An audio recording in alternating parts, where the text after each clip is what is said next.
2, 1. Welcome back, Jeeks. This is your boy Rockinmrmagic, and he.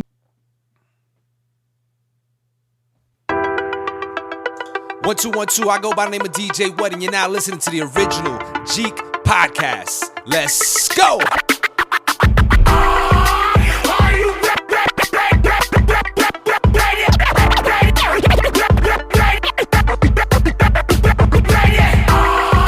Ready to make an entrance, so backward cut.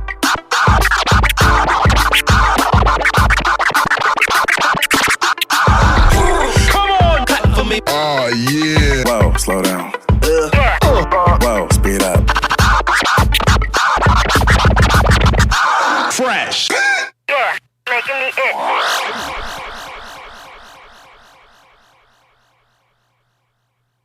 He is. UniqDNA, what up? What up? And this is the original Jeek podcast, y'all. It's been a minute. We sorry for that. Just to keep it one buck. We haven't been able to record for a while. UniqDNA out here making babies like crazy. And, we got this COVID stuff going on. Yeah. And hopefully starting to fade out. And we got all types of civil things going on in the country, so it's tough to be an independent creator right now, but we trying to do what we can do to keep doing what we do. Yes, sir. So that's why we back here. So we're gonna jump right into this episode. We're gonna cover some stuff that recent in news of the Jeek world. So we're gonna start with probably the biggest sporting event that will probably be of 2020, and that maybe was the only sporting event. yeah, right. I mean, yeah, there's not much else going on. Outside the Super Bowl, there's not anything that would potentially even be bigger, Right. And that was I don't even know what to call it, because at first it was the Chicago Bulls, The Last Dance, but it really ended up being Michael Jordan, The Last Dance. Michael Jordan with some Bulls, The Last Dance. But The Last Dance, if you haven't seen it, and I know some Jeeks haven't seen it, as I talked to one last night, and he hadn't seen it yet, and I thought about maybe we can do a rewatch party. On Discord. If you haven't joined our Discord, definitely do that. I'm down. There's a link on our Jeek Nation Facebook page as well as within the Jeek Nation community. And I was like, yeah, this really is not what we thought it was going to be. But 5 weeks, 10 episodes of Chicago Bulls, Michael Jordan, Detroit Pistons, drama, feelings, backstory, dream team. So much drama. There's so much drama in the LBC. Yeah. Or this in the LDS. It's like I'm sorry, I shouldn't say it's an LDS. It's LSD. I really was trying to go away from drug references, but I mean, yeah, LSD. It's T. No, is it? No, you said it right. LDS. I said it right. Yeah, Last Dance series. Yeah, Last Dance. Yeah. Yeah. Okay, LDS. I was right the first time. Yeah, he was right. He was right. All right. My mind was right. I shouldn't have doubted myself. So we've talked briefly about it, good episode, great episode. As a series overall, what are your feelings on The Last Dance? Oh, I loved it. Probably, it's definitely top 10 sports documentaries for me. I don't know if I can't say it may be even top 5. Yeah, because it was just amazing, and growing up in the era that we grew up in, like Jordan was our guy. So I remember growing up watching. I remember when ESPN Classic came out with the Jordan tapes. I don't know if you remember that. It was like the box set. I remember that. Yeah, it was like the VHS box set. And I remember I probably was in high school at the time. And I remember I was like, yo, I got to get all of these. And like, I was playing ball and stuff. So I was like, I remember staying up all night and just like studying the tapes and like watching them over and over again. I would fall asleep to the tape still playing, like Yeah. and like absorbing all of Jordan's skills, like through osmosis while I was sleeping. Or at least that's what I thought anyway. And Right. yeah, so it was like, this was just like, it was just a callback to like my childhood, really, just like growing up. And ironically, as much as I love Jordan, I was a Knicks fan. Growing up in Jersey, New York, all that. But I respected the talent, and I respected. You had no choice. So, as I had the Bulls Jordan, the Bulls poster on my wall with Jordan, Pippen, and Rodman, all of that. I had the jersey, everything. So like, this has just brought back all types of nostalgia for me, just watching the games over again. The highlights and all that, the little clips that they threw in there, and then also hearing the backstories. Some of the stuff, some of the, like us hardcore fans, we knew a lot of this stuff already. Yeah, like most of what they talked about are things that like you said, hardcore fans we knew. Yeah. Like this was not new information. Yeah, like I remember we even talked about it in the group. Right. We were like, when Jordan said, like, a lot of people are going to hate me after this. And we were just kind of like, we already knew you were a jerk. So, like, I don't know what you're going to come out with that is going to change that. We already kind of knew that. We knew that. We ain't shocked. Yeah. There was no surprises here. Zero surprise. But, yeah, man, it was like, it's still even just hearing them, like, because, a lot of it, some of it, anyway, not all, a lot of it, but some of it was kind of like, it was always rumors and it was always hearsay. But to actually hear it come out of the players' mouths, like, yo, that really was going on. That really happened, like confirmation. Yeah. That was even that, was just cool. And just like, wow, like, yeah, all these years we knew, all these years we knew Scottie was the most underrated player, but, underpaid. But like to actually hear it, and just all of that stuff was just like, wow, it opened up a lot for me. Just like I said, that history of just my childhood, just growing up with Jordan and growing up watching him beat my Knicks over and over again. But yeah, it was good, man. I enjoyed it, and like I said, for me, it was definitely like top 5 sports documentaries, and I definitely will probably watch it again. Especially now with no sports going on, it's like, why not? But well, I found myself watching. Also, some like of the 30 for 30s either that I hadn't seen or I had seen just to rewatch them, and other documentaries or sports editorials, because this truly wasn't a documentary. This was more of a sports production, and it was great. Right. But it was. I mean, Mike controlled the narrative, so it wasn't a true documentary. Right. It definitely was biased. Oh yeah. But it was extremely well produced. There was tons of it was tons of it's still stuff coming out, which is crazy. So now for everyone, I would assume probably knows, but if you're new to the original Jeek podcast, your boy Rockinmrmagic is a diehard. I can't even say fan. I would say fanatic would be a more of an apt term. Of a Detroit Pistons fan. I came up in the Bad Boys era. That's my squad. My favorite players are Bad Boys. As much as I respect Mike and his game, and Magic, who's from Michigan, my home state, and Kareem and Oscar and Bird and Braun and Durant and all these other great players pre-Jordan, post-Jordan. Bad Boys, that's my squad. Right. We're the only team that have a winning record against Jordan, regular season and playoffs. That's what we do. That's what we did. We put him in his place. He obviously didn't have a lot of help there for all the LeBron fans who would be like, "See, I told you." No, the man didn't have much help, but he had a hard time beating us. And I've been saying, and Detroit fans knew the hate was real. Like you could go to any NBA city and you would find Jordan fans in their cities, arenas with Jordan jerseys, wearing the shoes. You really didn't see that in Detroit. Right. You got called out if you were rocking Mike stuff in Detroit Yeah. because the bad blood, the hate was real. And as we can see, almost 30 years later, the hate ain't gone nowhere. Right. Yeah. I mean, Mike still, man. I didn't know if people could hold grudges that long. Well, and here's the thing about Mike. And for me, like you said, hardcore fans knew Mike was a jerk, but I have to give Slam Magazine some love right now because especially the teenager, that was my basketball publication. That was my main one.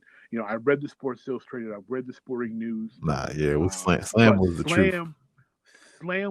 Slam gave it to you real. They gave it to you raw. And coming up in a very conservative Christian household, I wasn't, especially as a preteen, I wasn't permitted to, watch or read a lot of things that had, bad language and stuff in it. Slam was one of the few exceptions that my parents let me read because they knew I loved basketball so much. And they kept it raw and gritty. And when they did interviews, especially, Scoop Jackson, when he was still there, he delivered insightful articles in depth about who these people are, these players are, their character, and the description. I remember one time he described how Mike is like. Mike's in said if Mike hadn't become a basketball player, he said Mike would have been, an assassin, like taking out, dictators Right. and political leaders. Like Mike's a mercenary or something. Killer. That's who Mike is. He is a killer. Right. He's petty. He holds grudges, and people, and the whole thing afterwards now, especially with Isaiah Thomas and that, and the Dream Team and the walk off, and they didn't even touch on the alleged freeze out, which Mike himself said never happened, that there was no freeze out. But even though the rumors have continued to persist over 30 years of that, Jeek said there was no freeze out. Magic said there was no freeze out. Iceman said there was no freeze out. Jordan says there's no freeze out, but the rumors still persist. So the only thing we really have is the fact that Isaiah did have some resentment for Mike becoming Chicago's favorite over him being a native of Chicago, and also Jeek wanted to play for the Bulls. He made that clear, before the Pistons drafted him. He did not want to play there. He wanted to be drafted to Chicago, so he didn't get to play for his hometown team. And the rough treatment that Mike felt that the Pistons escalated compared to other teams, and then the walk off. Right. So if that is all that, and then if that's what keeps you from saying you don't want to play with the dude, especially a dude who you played with on all-star teams afterwards, that's ridiculous. But it's Mike. I expect it. What I don't expect, and what is frustrating for me, is that Mike came on there, and then I shouldn't say frustrating, but I lose a little respect for Mike when you come out here and you say, you know what, Scottie Pippen, he was wrong for not, getting surgery that, earlier that could have come back and helped the team and been there from the beginning of the 98 season. Scottie was wrong for this. Horace was the main source for Sam Smith's book. This person, Jerry Krause is a piece of trash, this and that. You had no problem saying all that stuff, but you couldn't admit the fact that you told Rod Thorne that you didn't want Isaiah on the Dream Team, that you weren't going to play if Isaiah was going to play. You said you had nothing to do with it. You said you ain't say nothing about Isaiah Thomas. But 2011, you said to Jack McCollum, who's an excellent writer and a credible source and is on tape, that you didn't want to play with Isaiah. Like, you didn't shy away from any other stuff. You told about your gambling. You talked about, drugs and hookers and stuff going on, that you witnessed with the teammates. You said all this stuff. good and bad, of yourself, except for that one thing. What is it about that one thing that he got to lie about? I don't know. I don't know. I like that's the thing. I was thinking the same thing when I was watching it, and I was just like, why is it like? Is because it can be like he's afraid of backlash because he put everything else out there. So Right. Like, and you prefaced everybody by saying you're going to think I'm a right, bad guy. yeah, So so if you're gonna if you're gonna reveal that you're the villain, that you're a villain, right. be the villain. Say own it. Own it. You did it, and it was wrong, and you just admit it, because that team was supposed to be the best assembled talent of basketball ever, and it wasn't, because mainly because Zeke wasn't there, and there were some other omissions I think should have Yeah, been there. That and I'm not saying Shaq, even though most people feel Shaq should have been on the Dream Team. When we think of Shaq, we are thinking what Shaq did in the NBA, not what he did in college. As great as Shaq was, Christian Laettner is one of the greatest college players ever. And at that time, he was the greatest college basketball player. As much as I detest having to say that, as much as I cannot stand Christian Laettner, he was the man at Duke and in college with 3 Final right, Fours, 2 national right. championships, 2-time National Player of the Year. Like, come on. Like, Christian Laettner was a bad dude at Duke. So, to me, obviously Zeke should have been there because John Stockton there's on a day in his life that he was on Zeke's level. And nothing against Chris Mullin, but how you put Chris Mullin on the Dream Team, I don't care about his shooting, above Dominique Wilkins. That makes zero sense. I don't understand how Dominique just gets overlooked for a Dream Team, and you put on Chris Mullin, who, I mean, what, 4 or 5 year career before '92?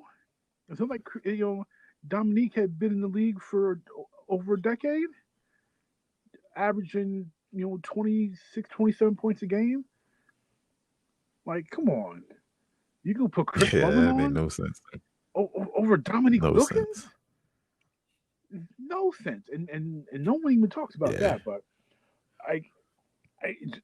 I loved The Last Dance, that part, and not just because I'm a Pistons fan, not just because Zeke is my dude, but just the fact that he lied. I love the fact that the hate's still there. Like, that's real rivalry. Like, that's old school, Michigan, Ohio State, Yankees, Red Sox. Like, that's old school, deep seated. We're never going to like each other ever.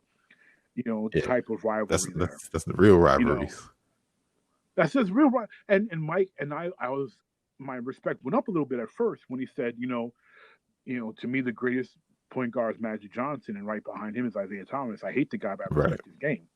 Like, I was like, that's cool. That's how you own it. And that's how you're supposed to own it. And then after that, you say, and I kept them on the Dream Team. That would have been completely owning it, but the drama, man. Oh, and then the Horace Grant drama, and and then then the part I was not wanting to really touch on. There was only one part I didn't want to really touch on that I knew they had to, was the killing of James Jordan. Like, that part, I knew I was going to be like, man, they're going to try to make me cry in here. That rehashing that was rough, and and also I did learn one thing from this, and I was pleasantly surprised. I actually learned something. I did not know that Mike himself went to Rodman's place and pulled him out of bed from Carmen Electra. That I did not know. I don't think anybody knew that. That was new information, right? And then the fact that they got Carmen. You're right. Like, she didn't even care, man. She just came out and said it. She was like, And I like Mike's like, I'm not gonna say he was there. And Carmen's like, so I was in Right. bed with Dennis, and Michael Mike Jordan knocks comes on in the room. door. And it's like, let's go to practice, dog. Like, come on, Dennis, let's go to practice. Like, Right. okay. Like, and, a hilarious anecdote that really added to it. I feel bad for Scotty Burrell. Yeah. I always liked him, but man, Mike punked him horribly, so bad. horribly. I mean, it was cool though to see him like he was kind, he was a good sport about it.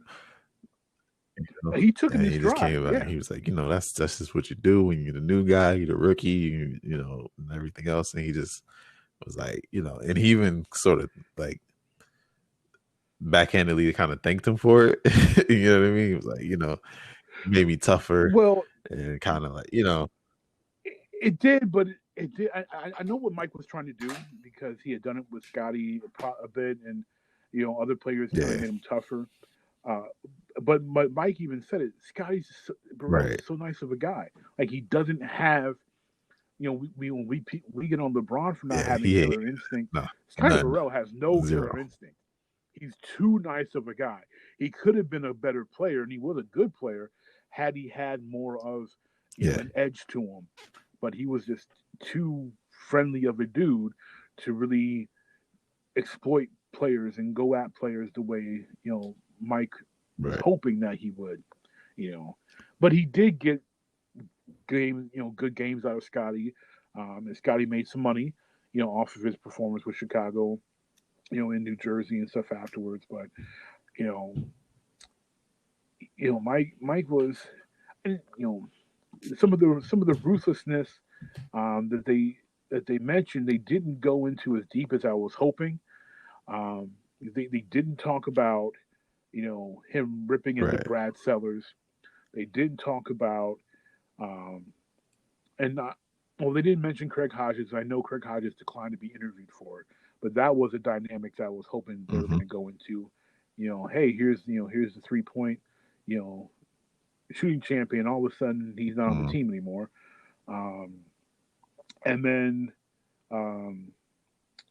Dennis Hobson, they didn't mention that, how Mike completely destroyed that dude's career and is broken mentally.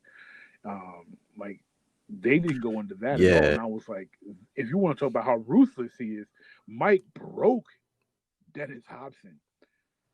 Like, completely broke that man. And that man was supposed to be, a future NBA star. Yeah. I think they kind of wanted to. They're trying to find a balance, of like, we want to show how we don't want to go too far. You know what I mean? Like we want to, and then like I said, like a lot of us. I mean, we're talking about 20 years later anyway. Like a lot of us know all this stuff anyway. So I guess they felt like, hey, you guys know those stories. We're just gonna kind of touch on the stuff that you don't know, but we still want to show a little bit of how bad he was, and then also, like we said earlier, like we know Mike controlled a lot of the narrative, so he might have intentionally left some of that stuff out. Like, nah, we're just not going to show that. Yeah, I mean, it was. I mean, from what I heard, it was. Oh Lord, it's like you just trying. You broke that man. I mean, there's no other way to put it. Yeah, he literally broke him.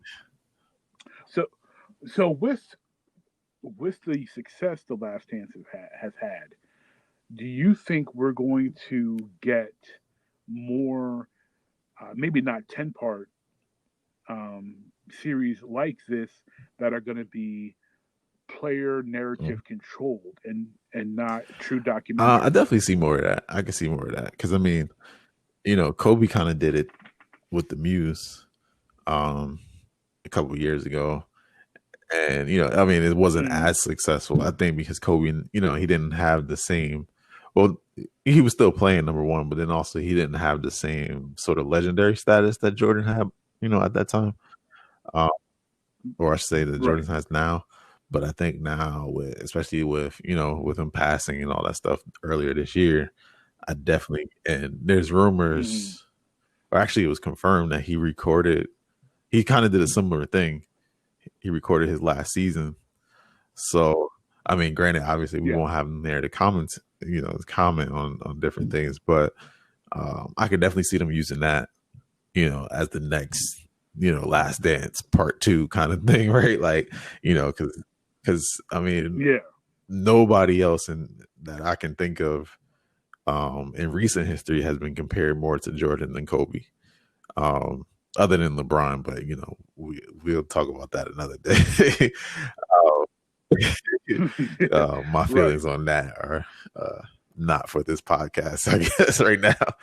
But yeah, but I can definitely see that, especially with I think it was episode 7 or 8 where he kind of, they had that little intro with him, yeah, with Kobe saying like Kobe. how, he came in as a rookie and basically Jordan took him under his wing and, they've been friends ever since and he's been mentoring him ever since. And I mean, we all kind of knew that.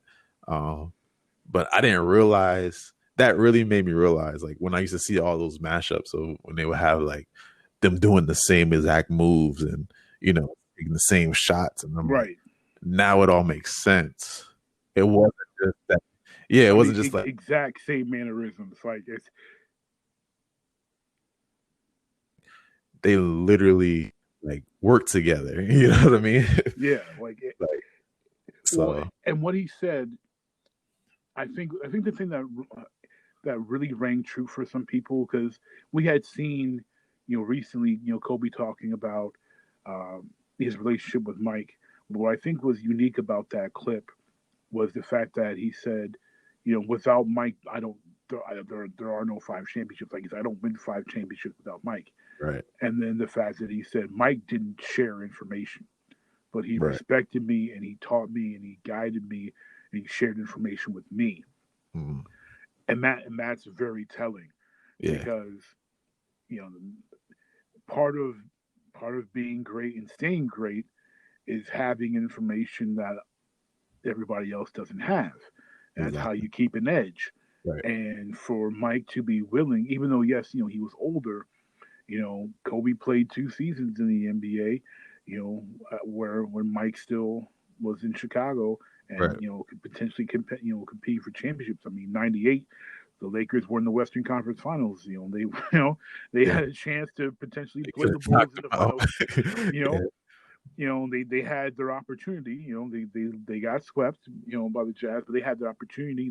They were right there on the doorstep, and for Mike to during his playing days, during another three-peat run, to befriend and mentor a 19-year-old kid, to share information with him, because he saw the similarities, the drive, the desire to win in him, is very telling as far as the softer side of Mike that is rarely ever talked about or seen. Yeah, he definitely showed that particular clip. Definitely showed like his sort of, I guess, father mentor side. Like, yo, I'm gonna take this kid under my wing. He even said it in the locker room before the game. He was like, yo, if anybody, that kid, that Lakers kid, he's gonna do it. And they showed that little clip. That Laker kid was going 1-on-1. Go ahead, let him come at me. Yeah, he gonna get it. He gonna go after the game. Like, he saw that in him. Like, yo, if anybody, it's gonna be him. And and we know from Kobe's history, we know his work ethic and spending hours in the gym and all that stuff, and like just that same similar drive. And it's like it makes you wonder now, like, did he do that because of Mike? Mm-hmm. Or was that always just his drive? You know what I mean? Like, because did he hear Mike did that and he copied that practice? Or did Mike even just sit him down like, yo, listen, if you want this is what you got to do because this is what I do. Well, we know he did it as a rookie, right? So because Allen Iverson tells a story about when Kobe was a rookie, he was asking Kobe, hey, I'm going to go out to the club. What are you going to do tonight? And Kobe's like, I'm going to go to the gym. And I was like, okay. Right. But then and Alan's like, well, I didn't think about it. He's 17, 18 years old. He can't go to the club. Right. Like he's got all he can do is he's got nothing. He can sit at the hotel or go to the gym. Like there's the only things he can do. Yeah. It's what 2 o'clock in the morning, whatever. Right. 1 o'clock in the morning. What else is the kid supposed to do? Right. So Kobe, he kind of had that pre-Mike, but I think. If anything, Mike probably just additionally fostered that, to the last, first to the gym, last to leave the gym, type of work ethic, and then also possibly part of the take no prisoners mentality with the teammates in practice and such. Because we've heard the talks about, Kobe and Shaq almost getting into a fight in practice, and one thing about Mike, like Mike didn't really try to fight big dudes. Like he taught, but he wouldn't try to fight him. Kobe crazy enough to try to fight Shaq. I think that was that Philly coming out. Yeah, right. Exactly. But I agree. I think with you, I think there are going to be more of these player narrative ones. I think they're talking about a 9-part series for Tom Brady, and as much as I love Tom with Clyde. Brady, Clyde said he was doing Rip City. Yeah, and look, I respect Clyde. I like the Blazers franchise. Rip City. I mean, how long would that really need to be? Yeah, I mean that should be that should be a 30 for 30 that lasts an hour at the max too. Yeah. Like they don't have any championships to talk about in that time frame. The only championship they have is the Bill Walton one. Like, yeah, Clyde got them to a couple finals.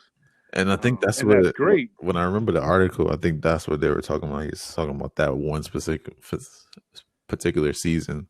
Well, I think from what I saw, and you may be right, but from what I saw, he's talking about the run from 90 to 92. So when they played Detroit in 1990, and then 92 when they played the Bulls. Yeah. That 3-year span. Yeah. But to me, what that says is, and not that everyone is, because Orlando has that. To me, it says like you're celebrating your mediocrity. You're celebrating that you almost got it, and not that they were a mediocre team. They were a really good team, but you're celebrating. Hey, we almost won it. Like the Shaq and Penny, one was, what if Shaq and Penny stayed together? Because we saw how good they were, and Shaq leaving and the injury and stuff to Penny, it's like that's a more what if. It wasn't celebrating, because they talked about how fast and how hard the Orlando Magic crashed after that. Yeah. Like, so they weren't like, hey, we were, pretty good for the couple of years, and this was what would Orlando have been had Shaq and Penny stayed together and Shaq not gotten hurt, Penny not gotten hurt.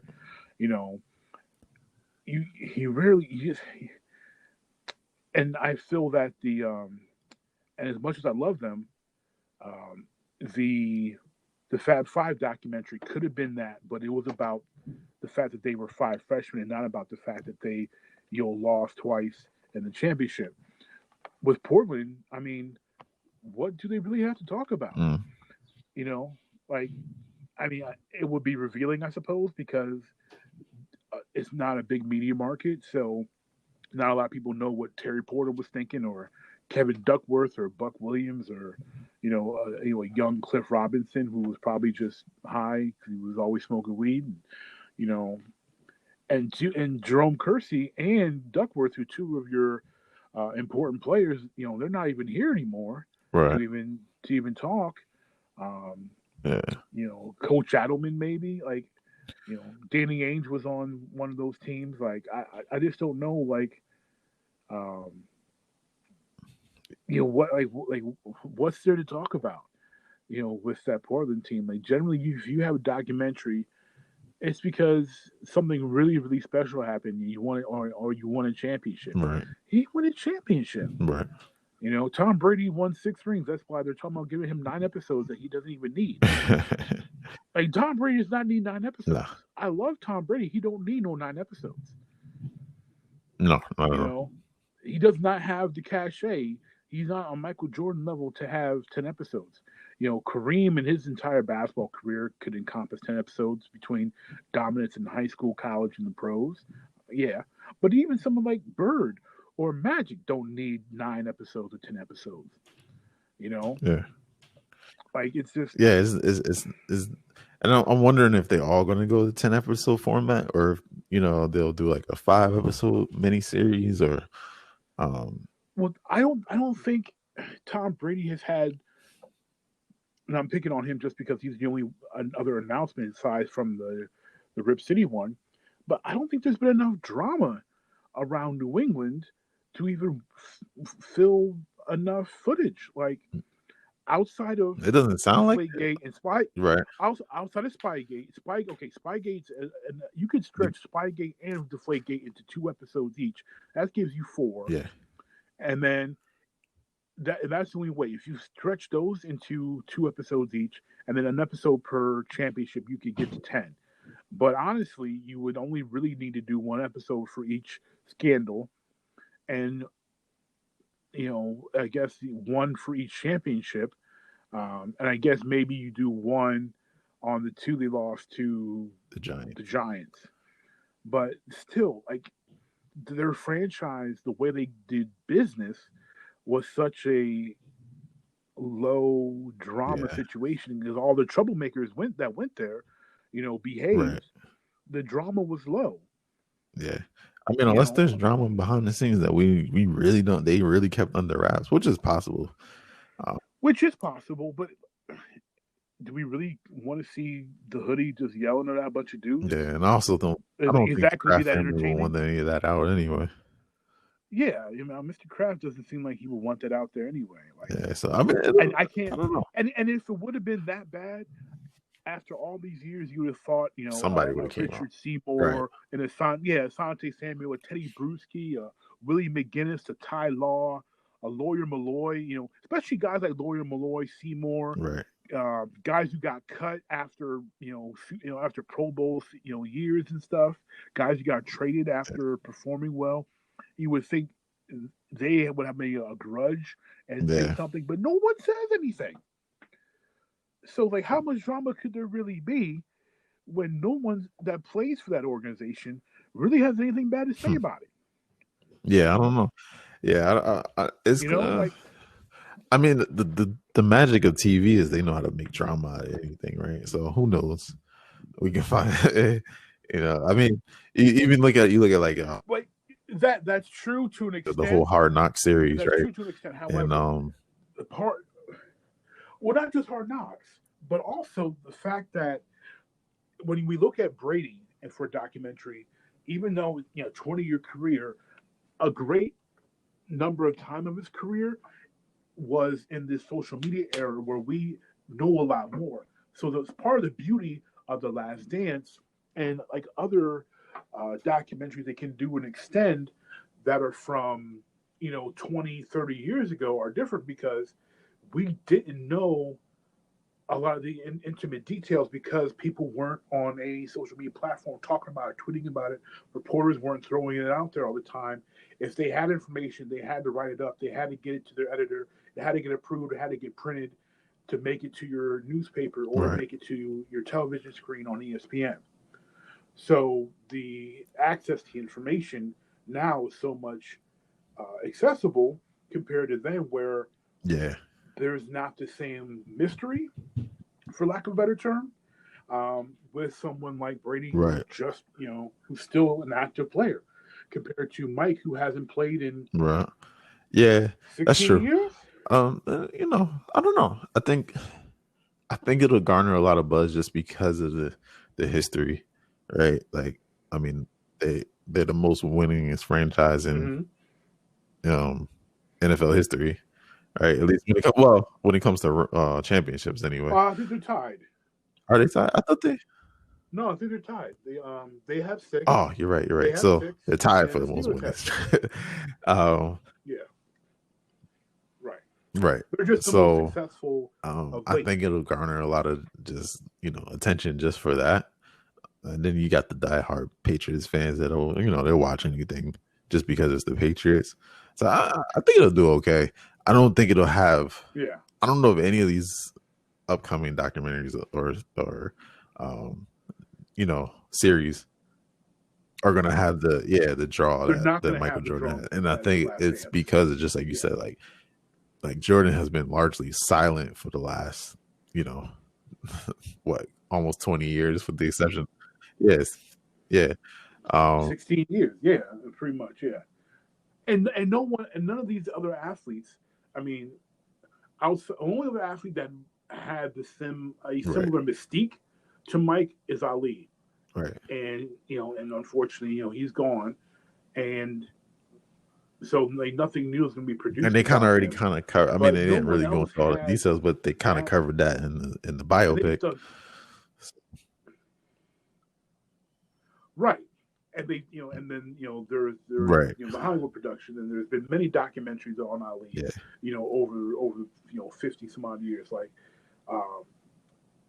so like right. they did what was it? When We Were Kings. And that was 2 hours just on right. the Foreman fight. So there's no other athlete that I can think of that has that worldwide mystique where everyone wants to know. Like regionally, here in the States, Tom Brady, right. people will be interested, but it won't be the same. But I don't think no one in London is right. going to be tweeting about it like they were over this, or no one in Japan's going to be, or China's going to be tweeting about it like they were over this, or right. like they could do something right. on Pele. Pele was amazing, but right. the world's not going to go crazy over that. They did I think they did 30 for 30 on the soccer league that they had. Didn't they have in the 70s that Pele was in? Yeah, and I'm thinking now. People even knew about I think Netflix had something on. It was like I don't know if it was a Netflix original or not, but I remember watching something on Pele a couple years ago. I think it was in conjunction, just like The Last Dance was in conjunction with Netflix. I think it was like it came out. I think around the time like 30 for 30 started. But yeah, and right. it was good, but people weren't talking about it. Like it didn't make shockwaves. They could do something on Wayne Gretzky, who may be the most dominant right. athlete in a sport ever. Like his records are right. not going to get broken ever. Like it's like virtually impossible. But if they did, they couldn't get a 4-part documentary out of Wayne that people would watch as religiously. Yeah, and I think that as they did this, like and even just like the episodic releases of it, people aren't really they aren't really into those anymore. You know what I mean? Like that's what Netflix is, and I mean all the streaming services at this point. They kind of they spoiled us with this like full releases. They spoiled us with the binging, and that's a great point, because even though we are now conditioned to the binge, everybody right. was waiting with anticipation for next week. And 2 episodes in, I can't wait till next week. Wow, like, right. And then the conversation throughout the week was around it, and like right. outside of Game of Thrones, recently, nothing else episodic has been that has captured command of attention like that. Like people were being patient enough to go episode to episode, and even like Chris Broussard, who had access to all 10 hours in a row, he right. watched it episodically like everybody else. Like so even when you've got access to it, you decide to still be patient and wait. Like that's something that it's hard to you just can't replicate that. With the way it is now, you got to strike and just get it all out, unless you have that kind of draw that Mike had. And yeah, right. And amazingly still has. And I think part of that is, like they mentioned it in I think I don't remember what episode, maybe episode 9. Like just this the personality that he has to be, the good guy, the hero, largely personable. Everybody likes him. Everybody loves him. Just that personality that, so many people have known him for, even if it wasn't true. And the legend stat. I think that added to his legend status. Like somebody mentioned it. I forgot who it was. They said like there's no mystery in the celebrities anymore because of the internet, and they were talking mainly about like rappers, but they were saying like there's no. Oh, I think it was Dre. Actually, he said, yeah, he was saying like there's no. Yeah, I think I saw that article. Like He said, because of the internet, there's no such thing as a legend anymore because you know everything about them, and part of what makes a legend is the legends, the myths, the urban legend. It's the myth. Yeah, I don't know if that's true or not that he kept Zeke off the team, but that adds to the drama, right? That adds to the draw, right. So I think all of that combined makes it very difficult for any series to follow up the way The Last Dance, has already kind of established. But with that being said, I mean, timing is everything. And right now with no sports, it, depending on what comes out, like right now, people are hungry for anything. I mean, you see the stuff people are watching on ESPN Ultra right now. Like, people just want sports. They want competition. They want to see something. They want entertainment, even if it's just because they want to escape from everything that's going on. Right. Yep. I mean, anything that comes out this year, at least until until they decide what they're going to do with NFL, is going to garner a lot of buzz just because people are just like, I'll take this over watching the cherry spitting contest. So I'm right. And I'm kind of surprised that poker. Because you would think especially I remember take advantage of this and say, hey, or even like I remember online poker was really big, maybe like 10 years ago, and it was like all those guys. I remember they had those guys that were like, they were trying to get rich off of online. They made a whole series over it. Reality show. Oh yeah. Well, after Weissop blew up, I'm actually surprised that hasn't come out as a thing. Like, because I mean, at this point, who doesn't have a streaming setup of some caliber? Yeah, like if depending upon what state you're in, to me it's like, okay, I grab Phil Hellmuth, I grab Chris Moneymaker, I grab 4 others that are big names. I sit them at a table, a large table, keep them distance. They have their mask, which adds to the whole not being able to tell somebody's bluff and stuff. Yeah, and I have a dealer, and we play poker, and we get something. Right. Because it has its level of excitement. You have a controlled game. You do it for it's a high stakes game, and you can even add to it by saying 10% goes to COVID relief funds or something like that. Like I don't understand how that hadn't. It's a lot of stuff I'm surprised hasn't happened. That because even like esports, I'm like, man. Yeah, where's all the Fortnite tournaments? I mean, I'm not crazy about Fortnite, but where's all the Fortnite tournaments? Where's all the COD tournaments? Where's all the Madden and NBA 2K tournaments? Like, well, I know the new Madden was delayed. The release was delayed because of the protests and stuff. But I mean, where's all this stuff? I'm surprised actually. Like, I just knew that like esports was gonna blow up. More than it already has. This should have been the time for esports to really grab attention of the common American people by the throat and say, hey, look at this different type of competition. Check us out. We're exciting too. No, we're not regular sport, but we're worth watching. And it just didn't happen. And I don't get that.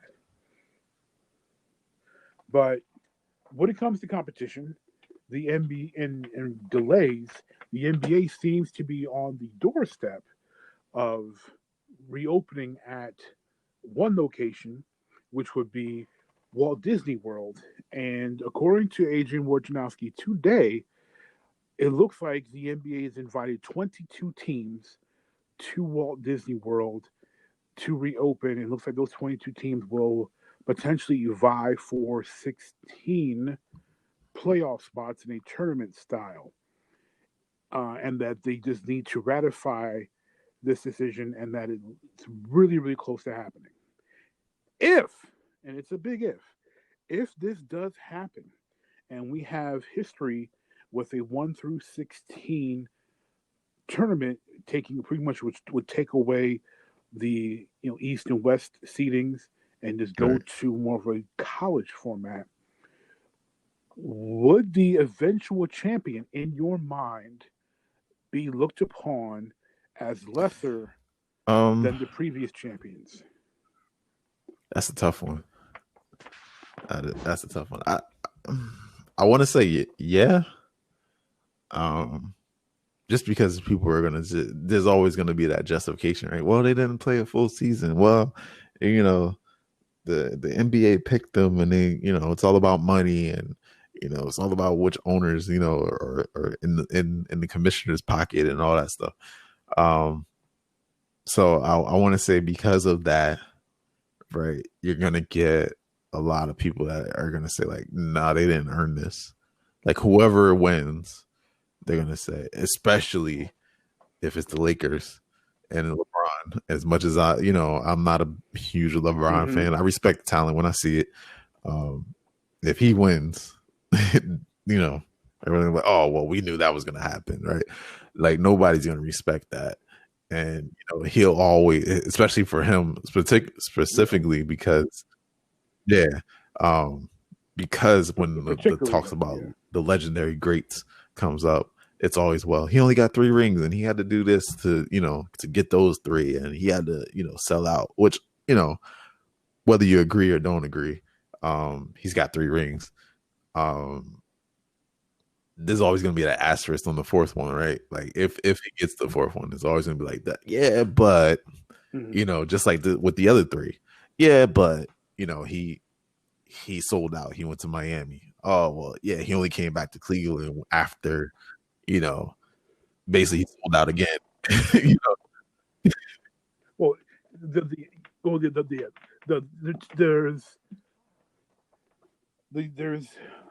the yeah buts. There, I don't care. Like, there's a yeah but with the first title in Miami because it came in a lockout season. But and to anyone that yeah buts that, I could get the argument, but unless they yeah but the Spurs 99 season lockout short, which was a shorter season, unless they put an asterisk on that title, which I don't either. Doing. I agree. Don't want to hear that for but I know it's gonna happen. And then people are gonna forget about that because only the hardcore fans even remember that. The only thing, you know what I mean? Only the right. The ones who actually follow basketball, actually know the stats, and actually know, like, they're gonna remember that. But these new age fans, these Fairweather fans, these Bleacher Report fans, they're not gonna even remember that. And then when you bring it up, they're gonna be like, "But no, that's different. That was the old guys, or that was what I mean, or that was whatever it is." They're always got an excuse. Yeah. So they're gonna come up with an excuse. Yeah. And then the other thing is obviously the Cleveland championship with the Draymond suspension. That's the only one that has, to me, any validity at all. Yeah. Because I don't think Draymond should got suspended for that, especially because Braun stepped over him. He instigated that. But also, I pride myself on being objective. I think not just Draymond being suspended, but the other key factor of Golden State losing that series was the Andrew Bogut injury, because there was no rim defender after that, and Braun had just free access to the cup after Bogut went down. So losing Bogut, that same game, coincidentally, losing Draymond that next game. Yeah, that turned That the tide. If you were put watching, Cleveland in if you were position watching it, to you knew to win, and after they that did. They turned game the tide. that it was over. I remember watching it and I was like, man, this is not looking good. And then when the whole Draymond suspension came out, I was like, yeah, it's over. I was like, it's done. Like, I knew Cleveland was going to win after that because I was just like, there's no way that they can, like, yeah. There was no way that they could lose after that. They had the momentum at that point. Because you got to think about, team morale at that point. It's like, I'm sure they're thinking the same thing. Like, wow, we lost our two best, rim defenders and like, rim protectors. Yeah, we got to somehow stop this guy, right? And we got to somehow. And we know Steph Curry ain't doing it. We know Clay ain't doing it. So it's like, who else we got? Yeah, we know Clay ain't doing it, and right. And Iggy, we know Harrison Barnes ain't doing it.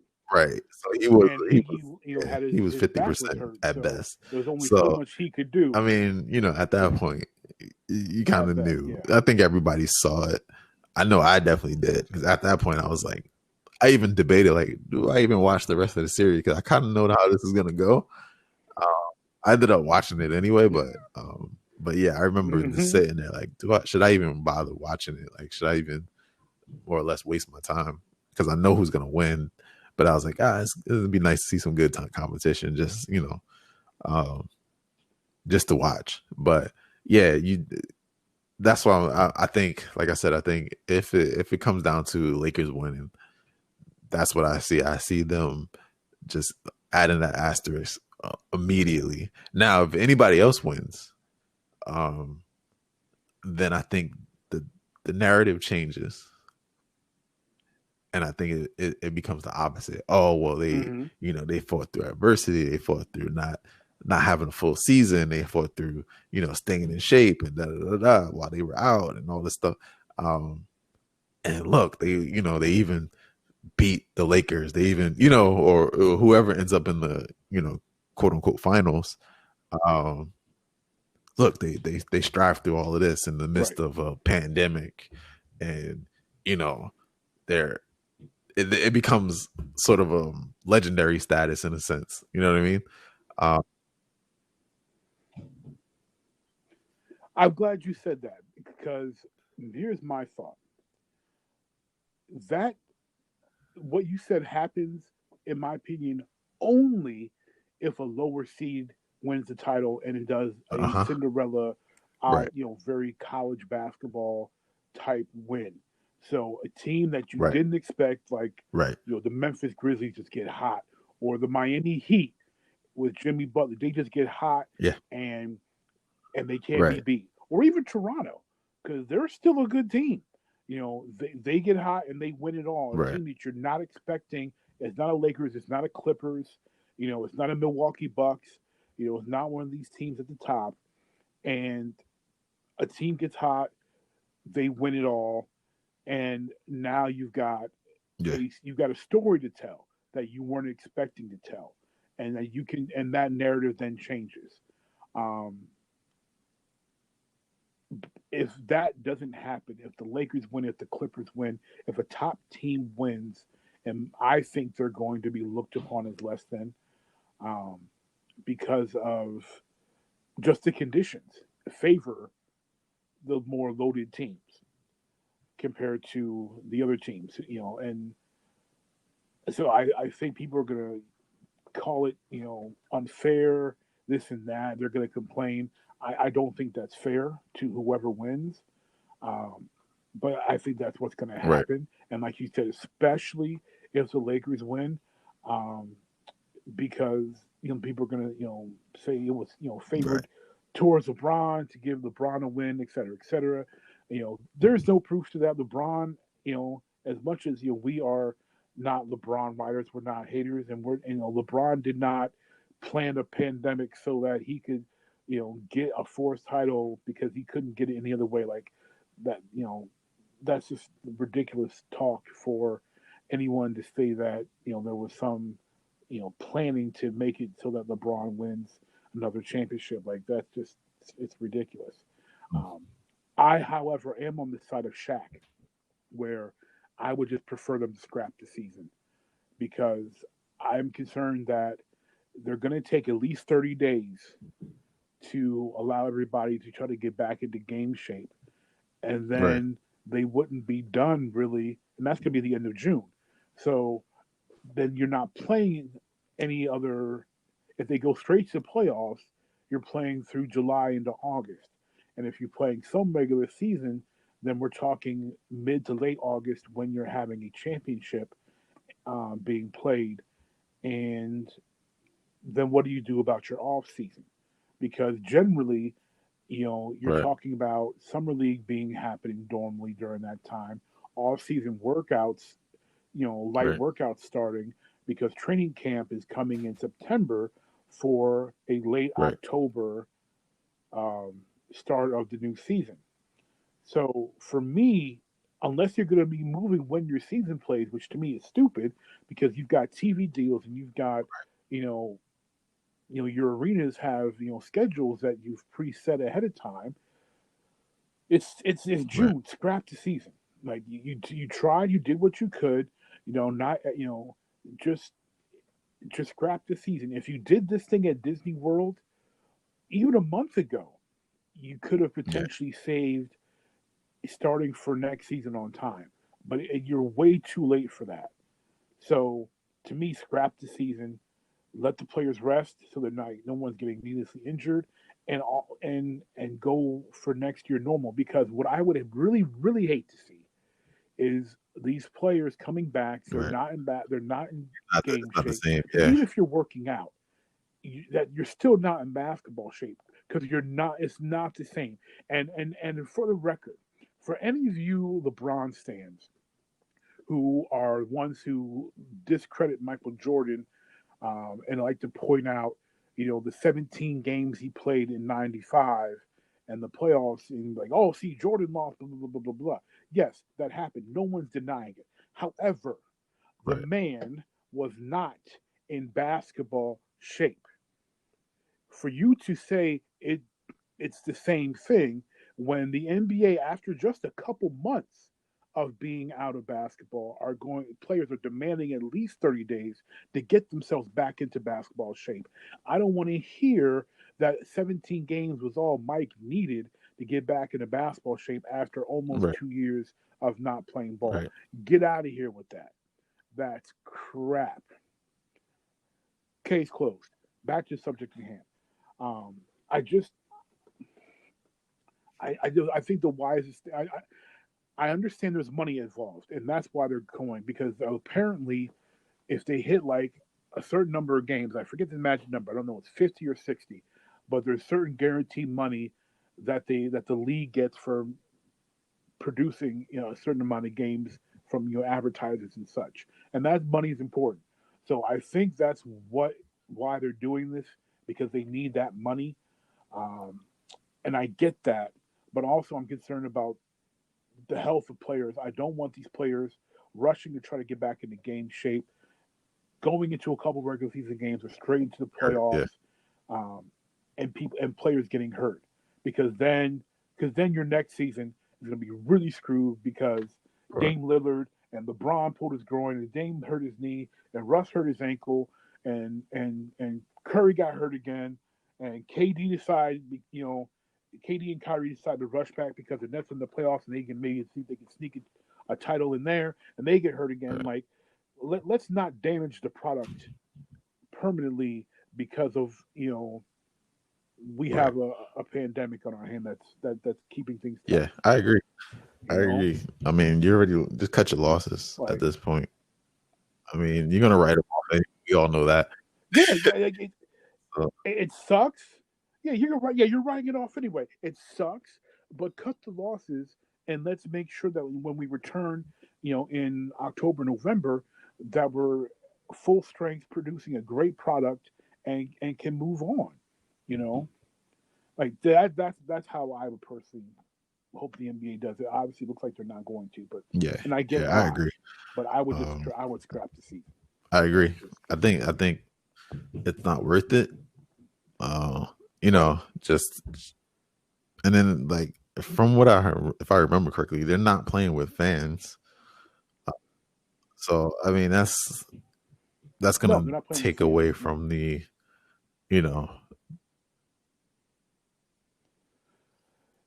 Yeah, but I wasn't gonna move off this topic, but it's okay. So here's the thing: when they first talked about potentially, that's not even a word, potentially having games without fans at a gym, I got really excited by that because I've had the benefit of being at and playing in pro-am games, being at St. Cecilia's in Detroit, where you've got, top local players, college players, NBA players from Detroit in the building playing pickup.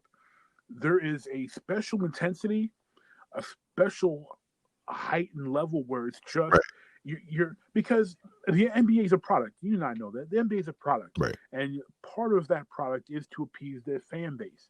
But when you're just there in the gym and no one cares who you are, we're just there to play ball. There is something special that happens in those gyms, and which is why any serious ball player can tell you that most of the great plays, most of the great games they've ever participated in, didn't happen in That's front true. of fans. They happened in practice. They happened in pickup games. Some of the most amazing things they've ever seen did not happen on that big stage. And I think having that unique aspect televised, where it would have to be TVMA because there ain't no fans to cover up what these dudes be saying, you know. But you would really see an intensity of basketball, of pride. Yeah. I think you would see a lot more defense, a lot more of a classic, 80s 90s type of style game. Um, I think your team camaraderie would also be better. Um, I think it would be great for the game to have that. I actually like that part, and I don't know if I just don't know if we'll be able to get that. That to me, that's the only good thing that can happen is that showing a pickup style version, especially if um, nationwide they have to continue with just a different code of living, um, Right. and especially when it comes to mass public gatherings of thousands of people, if they have to continue that and not play in front of fans, I think Right. now is the best time to really get fans accustomed to looking at that and to really show that, you know,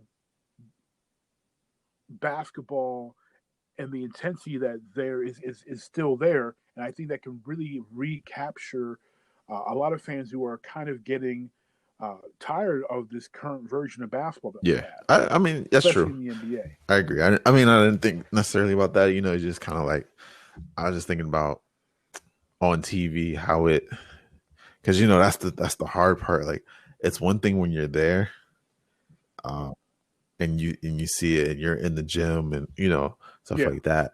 But it comes across so different on TV. Uh, you know, and I don't know if TV Yep. will bring that same intensity or take it away. You know what I mean? Because it's just like when they say, like, um, for example, when you're doing YouTube videos or whatever, right? You got to bring that extra level of energy because even though you're energetic, it doesn't come across well across the camera just because there's that impersonal feel there. Like, they're not in the room with you. And so I'm wondering how, like, although there may be that intensity in the building, I don't know how well it'll translate to the fans watching at home. You know what I mean? But then again, I mean, I don't know because I've watched.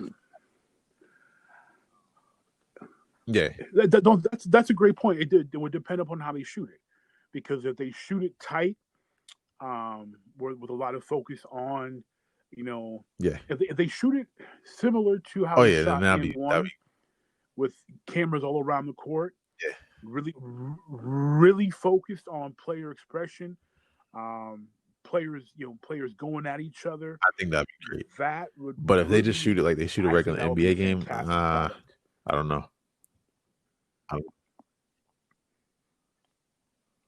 Yeah, it's gotta they shoot it's gotta be more underground style. If it felt more underground, if it felt more underground, and I think it would be a really cool thing, a way to if they really embraced the underground style, go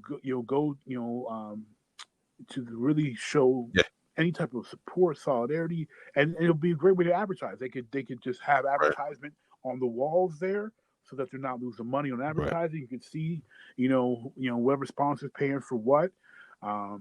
But you can have some artists, do some, graffiti on, some of the, canvas, graffiti on some canvas that can be removed and, redone and stuff. And there's so many different things they could do there to really give a really cool feeling, keep it underground, and really showcase, the players. And honestly, I think it'll be a great time, and especially if they shoot it like an AM1 did. That way you can build and tell more stories. Because in my personal opinion, the NBA has severely they just put it on, and the fact because they know people are gonna watch good stories anymore. They don't you don't have the that's the beauty of even the NFL. Like they got Hard Knocks, and they tell those stories. Even inside the NBA isn't what it used to be. I used to love inside the NBA, and now I still do, but there's so much focus on Kenny. That's what I'm saying. Like it's not like it used to be. No, I'm not saying I hate it now, but it's just not like it used to be. It's not, Well, I don't, but I don't even know if they're able to tell stories the same way, because I don't know if the league will let them. Like when we were, like you mentioned, when we were talking about Mike, and you mentioned, watching the tapes. It reminded me of when I would visit my grandmother's house outside of Philly. She did not have cable, so there wasn't much to watch on TV, and she did not own many things on VHS. What she did own, one of the very few things she owned, was a copy of Michael Jordan's Playground. So I would watch that quite often, because it was watch that, watch a tape I happened to bring, or watch my Uncle Van's copy of But you can only watch it a few times. Lady and the Tramp, which I love. Yeah. You can only watch Lady and the Tramp so many times. So watching Michael Jordan's Playground and watching Come Fly With Me, the way they told stories there, even in the other NBA films, they would have the dunks and blooper tapes. They would have tapes on the 80s, tapes in the 70s, tapes in the 60s, and they would highlight the stars, but they would also talk about unsung heroes, guys who were just good players, not great, but there was a time where they needed them to shine. Guys like Cornbread Maxwell, who are forgotten guys. The guy's the Finals MVP. Guy won 2 titles. Like, people forget, when Bird won 3 titles, Cornbread Maxwell was the Finals MVP on probably their most important one. Like they forget about some of these role players who were significant players, who meant a lot to their teams. There's so much focus on the star power nowadays that these other guys just they're not talked about. But in the 80s and 90s, they were talking about those role players. Guys like, I remember one tape I watched had a section on the rebounding title battle between, I think I remember that, Michael Cage and Charles Oakley. Without that, people, kids wouldn't be talking about Michael Cage. They wouldn't be respecting, the dirty work that, that rebounders did. The Rick Mahorns, the Bill Lambiers, the Xavier McDaniels, the Charles Oakleys, the Anthony Masons. Like, there would be no respect for them, which is why there's no respect for them now, because they're not telling those stories anymore. And I think this would be a way to really generate storylines, between players. Guys like recently retired Tony Allen, who should have had, segments dedicated to just being all first team all defense all the freaking time, and how valuable he was to his teams. Like, should have been highlights on, how important James Posey was to Boston, even, the Eddie House saving the Celtics, like these guys should not be forgotten. Just because they're not stars doesn't mean that they aren't part of, right. The They're still role interwoven players in their history own. of the league, and that, yeah, and like even though like people are like, oh, that guy's a bum, Right. there are very few actual bums that made the NBA. For most of your players can play. Your Donald Foyles, okay. Your Eric Dampiers, okay. But most of those guys, they can play. Yeah, they weren't the top stars, but they got there because they can play. And ignoring those players is a detriment to the league. And having a close quarters atmosphere, I think, really would allow the NBA to put some more highlight on the teams as a whole, and not just so much on the usual LeBron, Kawhi. Yeah. I agree. I think like that. The usual now is the suspects. perfect time to they like they say, constraints breed creativity, and I think now with everything that's going on, perfect time for a lot of NFL, NBA, a lot of major sports outlets to like get creative, and tell better stories, like you said, and just give an overall better product to the fans. Instead of just like, hey, we're just gonna slap something together just because we want to continue to make money. We don't want to keep losing billions of dollars. But yeah, I think I agree. I think now's a good time to like you tell those behind the scenes stories. You tell those mini series, documentaries, and things like that. Even just like you can create a whole series on like how these guys are getting back in shape and all that stuff, what they've been doing while they've been out. You know what I mean? Like you can tell all those stories because people will watch it. People want to see that stuff. Especially now, especially with everything going on, people just want something to get away, to sit on the couch or on their phones and just get lost in the moment for an hour a day. You know what I mean? So that means that I'm just gonna watch LeBron work out for an hour, and work out with his kids or whatever. Right. Hey, I'm gonna do it because I just want something different, and for most people, they're just glad that sports are gonna be are back. So yeah, I definitely I agree. I think now's a good like I think it could work out well if they do it right. I agree also that like I would caution like it being part of the season per se, and maybe make it more like a summer camp tourney or something, just to like this is getting the guys back in shape before October, because like you said, like you basically the season's a wash at this point, like just cut it, because you're gonna run too close into the start of the new season. So like why even waste the time and the effort and risk people getting risk players getting injured, and just to make the money when you lost enough. At this point, like no matter how much you bring back, you're never going to recoup the last 3 months. So why even try? At this point, just I mean, yeah, you can do something just to kind of like, yo, listen, we're here, we're still here, we're not going anywhere, and you make your money back from whatever advertisers are actually still advertising right now.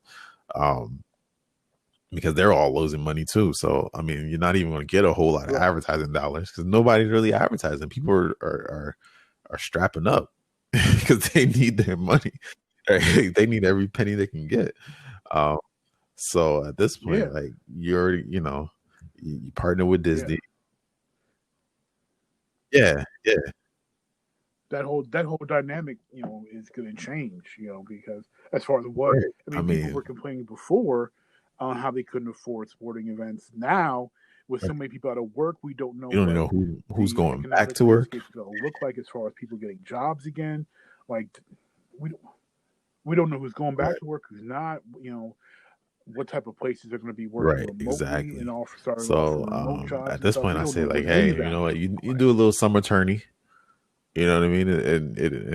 And don't call it a championship. Just this is the whatever. Like you said, you just tell those stories to like, hey, this is you do like a spring training or like a hard knocks or like all these other behind the scenes sort of documentaries that they do to before the preseason, right? And you just do Yeah. that. Say like, hey, look, this is what we're doing to get ready for Mm-hmm. the 2021 season, 2020 season. And like I said, it's gonna sell because nobody else is really Yeah. doing anything. Nobody really knows. NFL. They said that they're on track for the start of the season, but who knows what's gonna happen? Especially with all the talks of a second wave hitting and all this other stuff. No, none of us really know if there's gonna be an NFL. Baseball is already pretty Yeah. much done.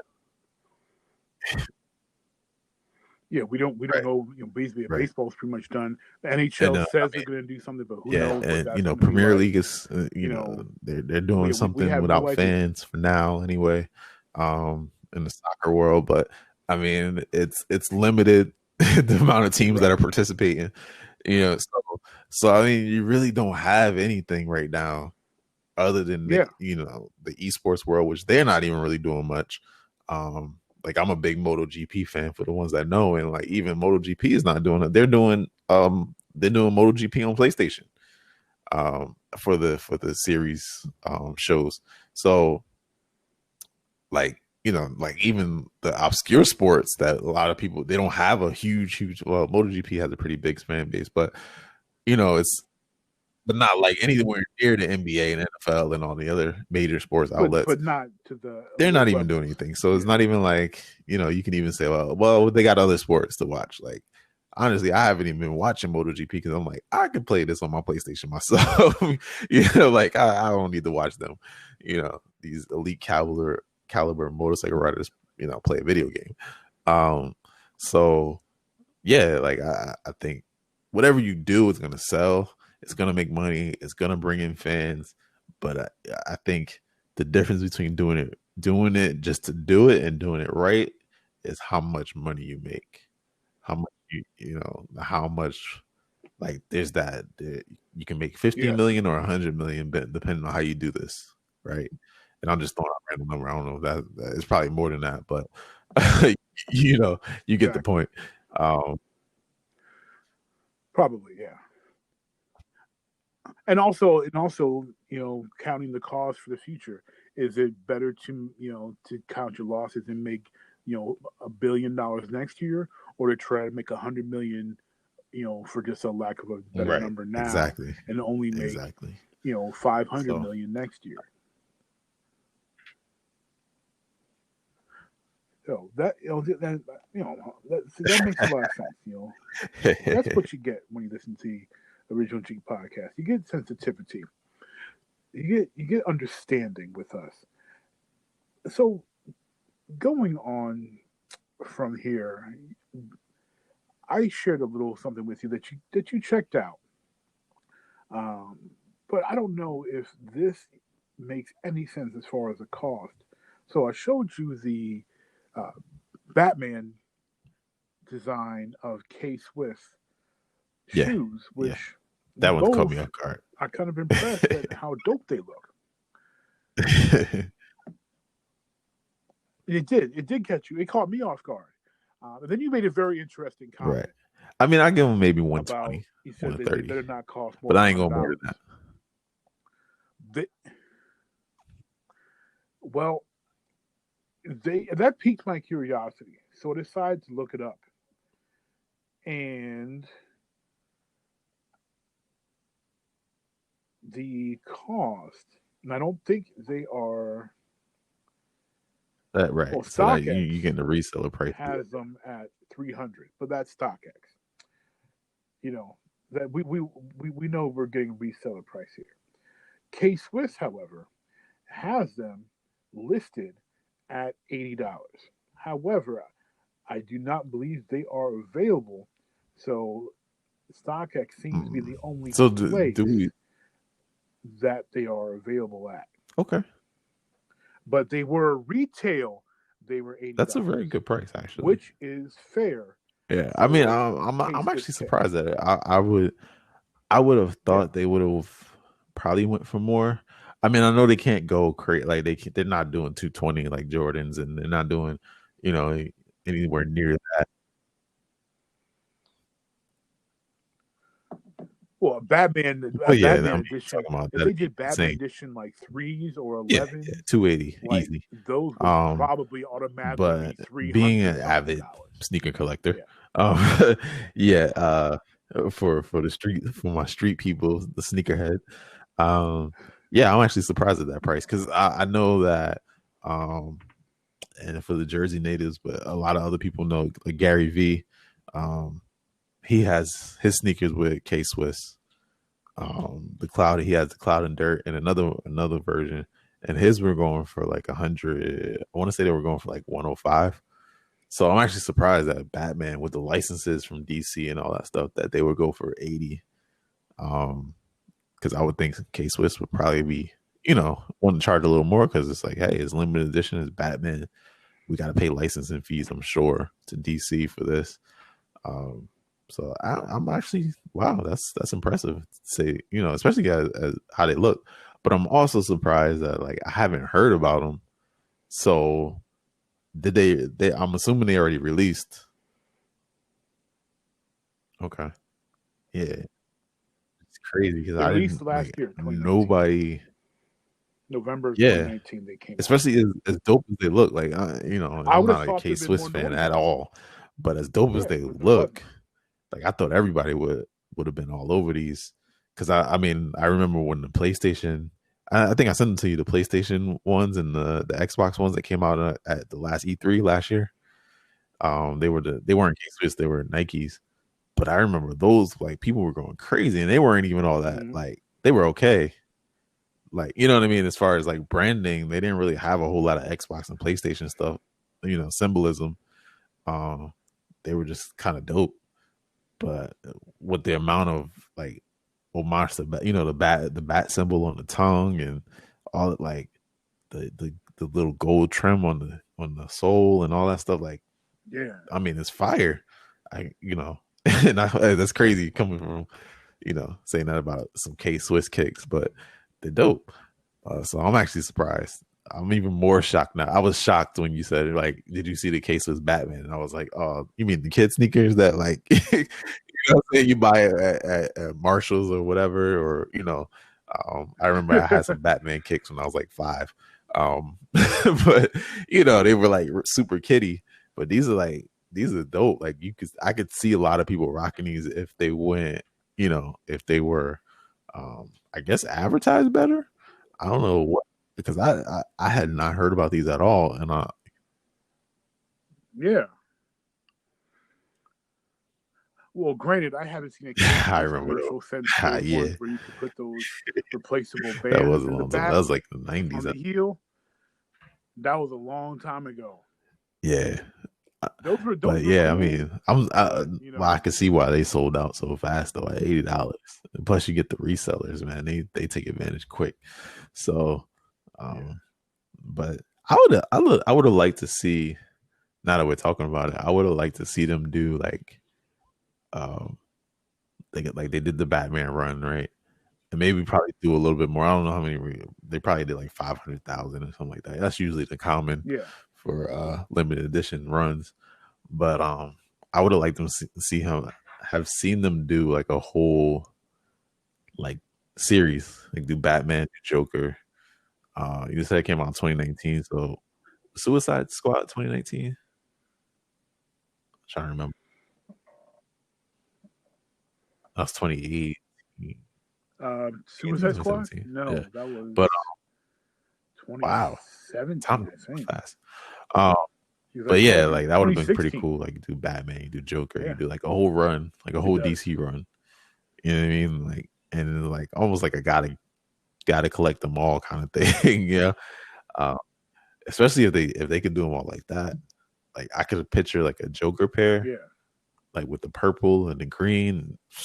Like those probably would have been crazy insane. Because and those usually go because people like that.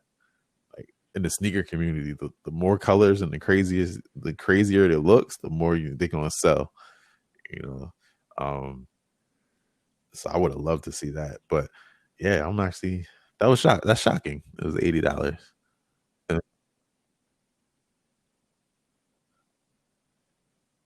Yeah, it's like, hey, that's I probably could get them, honestly, but I'm not I paying can't, I $300 couldn't for get them regardless, them. but that's a really fair Sorry. price,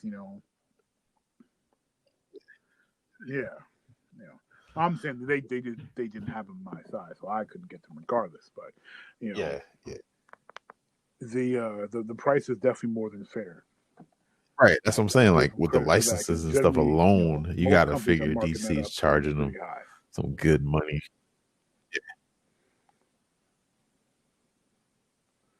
A pretty penny. Yeah, that's true. Well, but also DC probably knows this is That's true. KSwiss we're That's talking true. about. It's not Reebok, it's not Nike, it's not Adidas. It's not even like a Batman Chuck Taylor that has Right. That's true. credit within But certain demographics. yeah, It's KSwiss. I'm adamantly surprised. Got it. So yeah, I'm pleasantly surprised too. Speaking of surprises that weren't so pleasant, but kind of both. We're expecting that tomorrow, June the 4th, would be the announcement of the PS5 by Sony. Mm-hmm. And Sony surprised us by saying that they were postponing said event because they feel that it is not the time to be celebrating with what's going on, especially here in the United States, and with some of the obviously COVID itself, and also some of the protests going around the world in support. Following the deaths of Ahmaud Arbery, George Floyd, Breonna Taylor, and others. We both kind of had small reactions to that, but now that it's been a couple of days since the announcement, what are your thoughts on Sony's postponing of this event? Do you think it's going to postpone I think the PS5 overall, I don't think or the just protests simply are the going to announcement? postpone it. If anything, I would say COVID would. But yeah, I mean, I like now that I've had some time to practice, it's funny because I was talking to my wife about this yesterday because yesterday was Blackout Tuesday, so we kind of like took our time away from social media to just talk about civil rights and some stuff like that, and further educate. I mean, I'm pretty well educated on it, but just continue to further that education. And so we were just kind of talking about what stood out to me yesterday, because we watched a bunch of documentaries and stuff like that, and we were talking about it. And one of the things that stood out to me yesterday was the striking similarities of today with the 1960s, specifically 65 and on, a civil rights movement. And like I remember I was watching one of the documentaries and they were showing the Watts riots, and like there was they had a newscaster, he was interviewing one of the residents, and I was like, if I close my eyes and I don't see the 480p and I don't hear the grainy audio so much, I would think it's today. Right, like this, the even just the responses from the residents, like one of the residents was like, I don't understand why people want to destroy their own homes, and why are you guys rioting? And and then the other side is like, well, we're tired of being policed the way we are because of who we are, the color of our skin, and all that stuff. And so I was telling my wife, I was like, the difference that I do see though is like companies are taking a different stance. Back then it was like we were boycotting companies because they weren't supporting us, right? They weren't standing with us, so we would do the sit-ins. We would do the the biggest one that everybody knows about, at least in American history. If you know American history, was the Montgomery bus boycotts, right? So like it's so like I was thinking about it and I was like, it's history, right? Like that these companies, major corporations, are putting out these tweets, they're putting out these messages, they're canceling events. Like this is probably one of the biggest gaming events in 2020. And Sony's just like, nah, we don't, and they're not even an American company. You know what I mean? Like they're Japanese. Right. Like they can be like, well, that's not our problem. Sorry. Like we good over here in Japan. It's not their problem. We know we got Sony America, but like overall as a company, like that's a small portion. Like that's a fourth of who we are. And so we can kind of like say, yeah, we stand with you, but we still going on with our event, and we'll just make a statement either before or after the event is over. You know what I mean? Like they could have took that route. And I don't think anybody would have been mad at them. Nobody would have been like, oh, they don't care. They just want to, I think people would have still appreciated that even. But yeah, I was like, wow, this is big. Like, I was just kind of reflecting on it. Like, this is big. I was like, this could, potentially be, if it keeps up the momentum, this could be the second civil rights movement in the United States, and you see it, like companies are coming out left and right. I forgot who it was yesterday. They blacked out their page.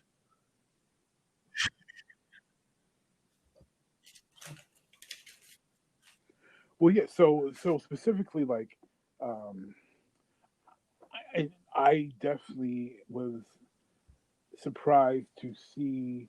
I wasn't surprised to see like some companies do it because whether they agree or not, like they've got to save face. Like to me, and I've been saying to people, to me the biggest difference between the '60s and now is that it's no longer socially acceptable to be overtly racist. So if you're in, if you're in business, it behooves you to to take that stand. That doesn't, it's not a guarantee, obviously, but it behooves them to do so. So when it comes to companies like Sony, like you mentioned, they're Japanese. I guess not their problem.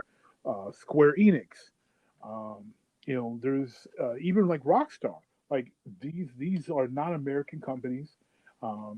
They're America's sins aren't their sins. They do not have to stand in solidarity, with America for anything, regardless of what the topic is. It's not something that they have to do. So having them having the sensitivity to do that is really cool. My only question is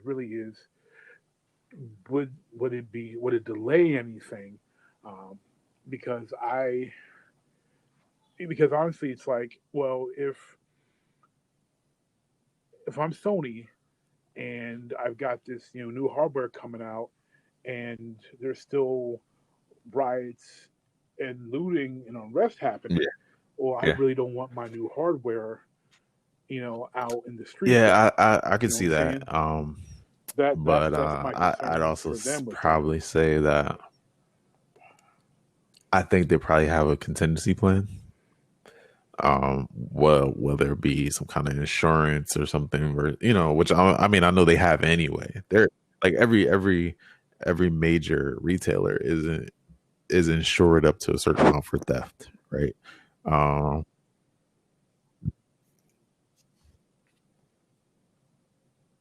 Well, here's the thing, though, with insurance, Right. a lot it depends upon obviously the company. Like smaller businesses probably don't have it, but even I'm just speaking from the insurance experience I have working for insurance for a few years. Most policies Yeah. don't include coverage for Yeah. things like acts of terrorism or riots and things like that. So they may not Right. be covered. Like bigger companies, even if they're not covered, they've got the juice to recover from that. But Yeah. we're also in a situation where even a larger company like GameStop they're bankrupt. So if they engage with them to sell the units, it's a precarious position anyway, because of COVID. So on top of that, you've got civil unrest, and that could potentially continue on. Do you want your product, being stolen, potentially stolen? On top of that, it may be a thing like, hey, let's not launch this, around, Yeah. I Christmas mean, time.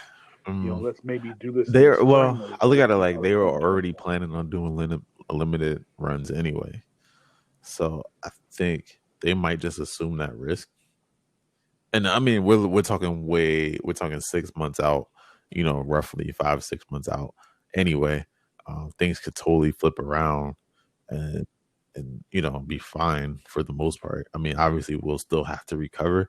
I mean, I don't think Yeah. they were expecting to make a whole lot anyway. I mean, so the whole time they've been developing the PS5, they've been talking about taking losses and how much expensive it is to create and all that stuff. So I think they're already kind of, and then this whole COVID hit and the lockdowns, basically worldwide.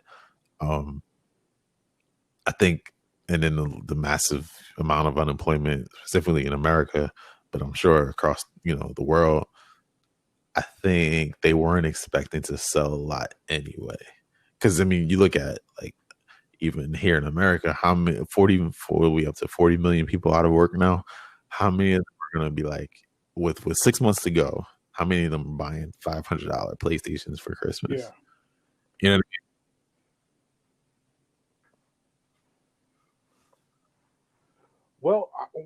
Well, I'll say this.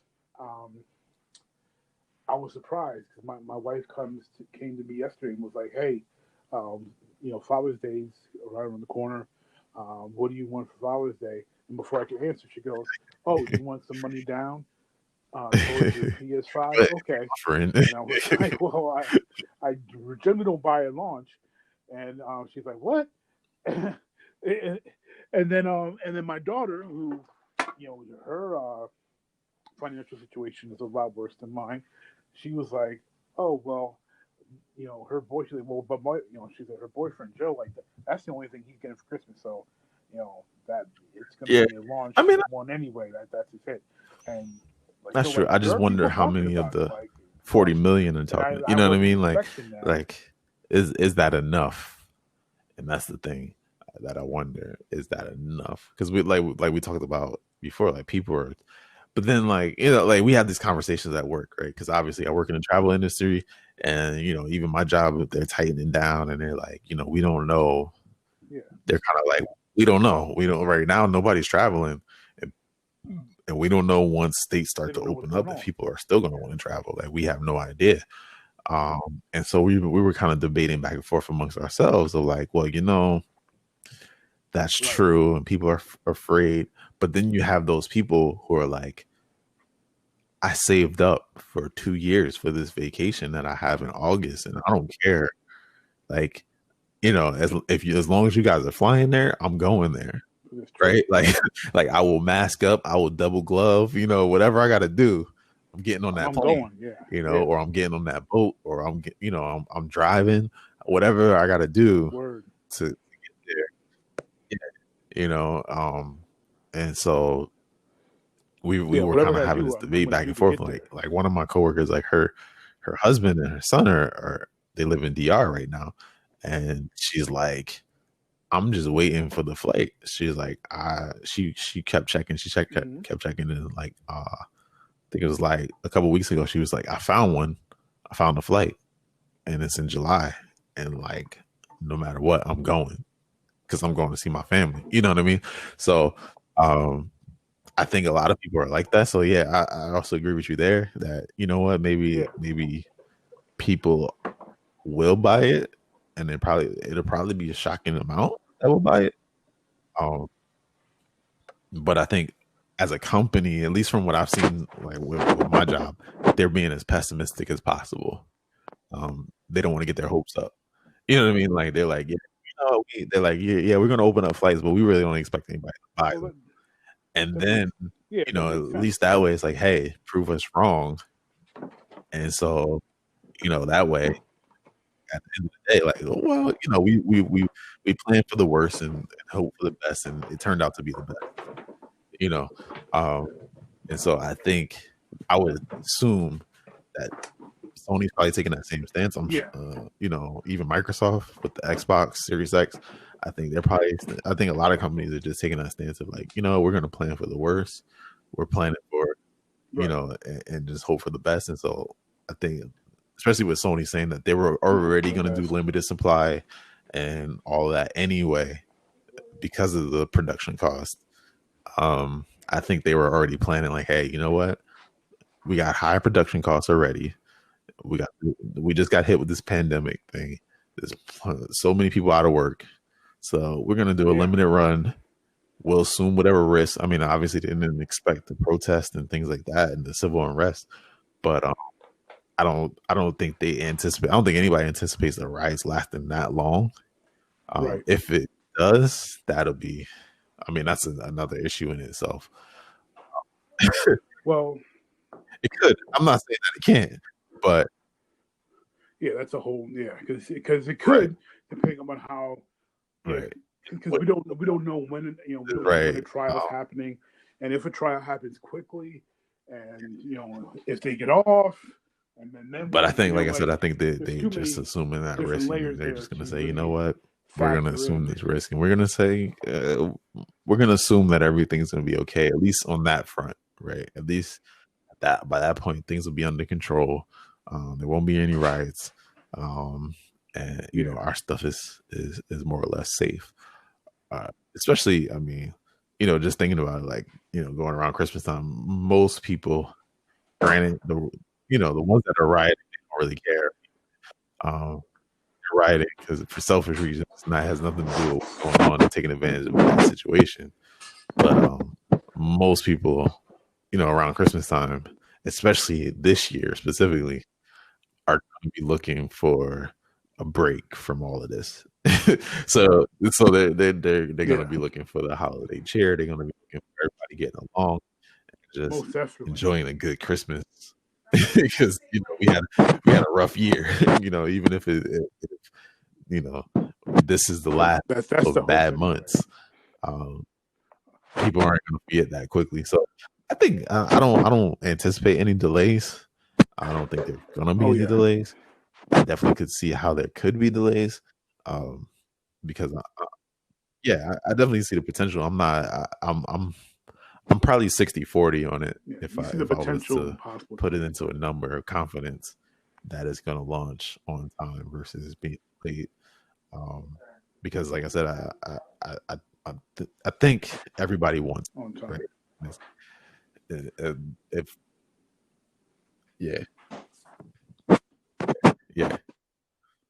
I think everyone's in agreement. They want it to come out. No one wants anything to be delayed. Well, with your optimism there, let me ask you this as our last topic here.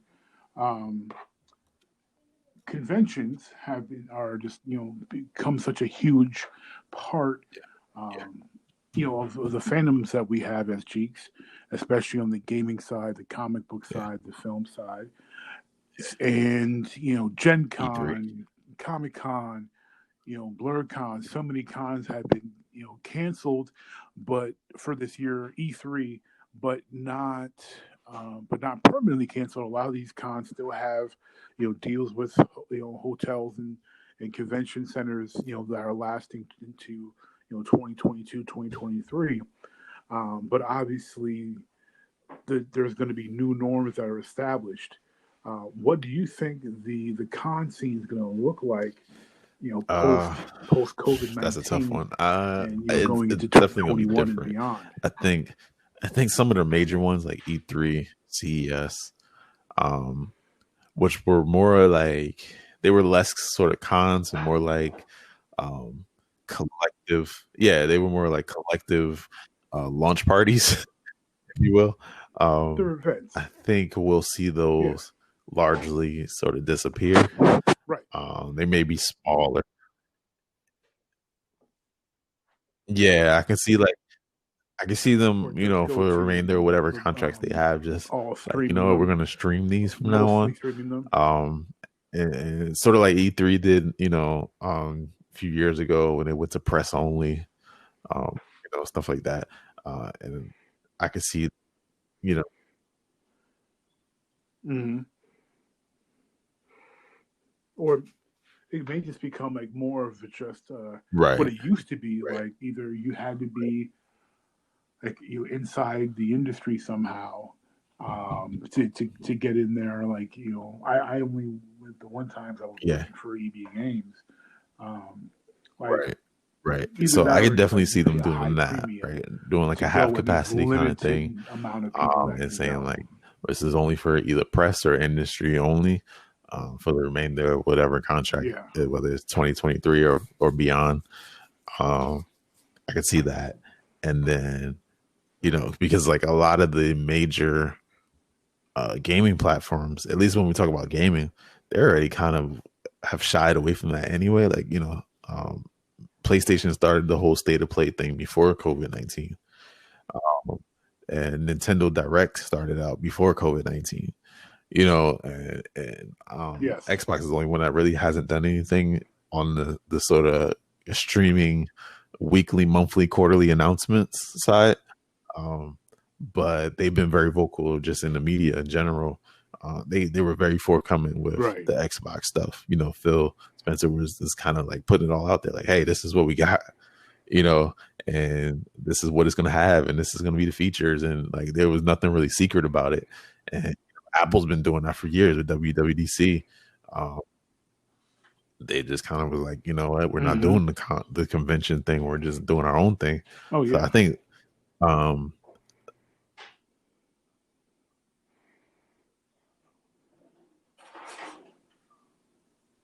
so essentially what you're saying is that the likelihood of cons is going to be come more maybe of a half capacity thing, especially with the big events one, right? And